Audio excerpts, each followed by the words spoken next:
Washington Wizards, ang new team nga nito ni Young. Bago naman maging official na balita, ito raw talaga ang preferred niyang destination. Surprising, no? Unusual dahil madalas ang gusto ng mga big stars kagaya ni Trey ay yung mga big market o contender na teams. Especially sa case niya na wala pang any significant na achievement sa kanyang career. Pinakamalayo niya na East Finals pa lang at noong 2021 pa yon. Kaya interesting talaga kung bakit Wizards siya ngayon. So, may player option kasi ito na 49 million next season. So, monetary wise, gusto mong kamigin muna yon. Lalo sa injuries at downhill niyang performance lately. Kung di nyo rin kasi napansin, after ng peak na scoring niya ng 2021-22 season, ipababa na talaga ang scoring production niya from 28 to 26 to 25 to 24, then ngayong season in 10 games, just 19 points a game na lang. May problema pa sa injuries. Not looking good talaga kaya maybe isa rin yun sa reasons kung bakit gusto mag-move ng Atlanta Hawks sa kanya. Isa yan sa naging spark last season Hindi na siya in-offer ng long-term na max extension ng team. Partida, face pa siya ng franchise. So basically, ayaw na ng front office na mag-commit sa kanya ng matagal.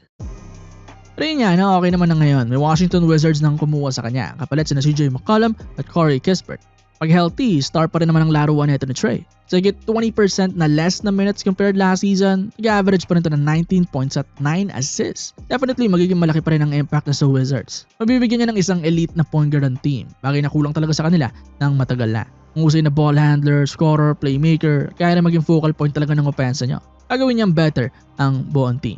Then maliban din dyan yung mga young stars nila, marami ring makukuha sa kanya. Mga matututunan, yung sila Sarr, George, Whitmer at iba pa. Whether saglit lang siya rito, ma-extend pa, still beneficial pa rin yun para sa franchise.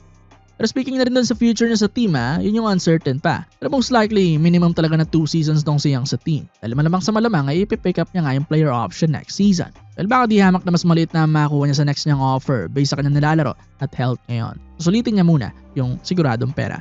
So usapin ng mga extension, maaaring titignan din muna na itong Wizards kung paano siya mag-fit sa core nila ngayon. Gaano kaganda at kataas ang level ng lalaro nito ni Young sa kanilang koponan. Maganda naman contract year nito ni Young next season, kaya malamang magpasiklab din talaga ito para makaka-recover sa maalat niyang huling mga season. Sisikapin talaga niya na ma-elevate muli ang laro niya para malaki-laking contract ang makuha niya if hindi nga siya extend na itong Wizards. Ang ganda rin ng posisyon ng team If gumanda ulit ang laro ni Young, pwede nila bigyan ng malaking deal na hindi kayang ibigay ng most teams dahil sa flexibility nila financially. Pero kung downhill pa rin ang laro na ito, pwede rin naman nilang hayaang mag-walk away na lang. Expiring din naman sa CJ na main piece na binitawan nila. Good na situation to na para sa 10 and 26 as of now na Wizards. If okay, build around sila kay Young and try to compete.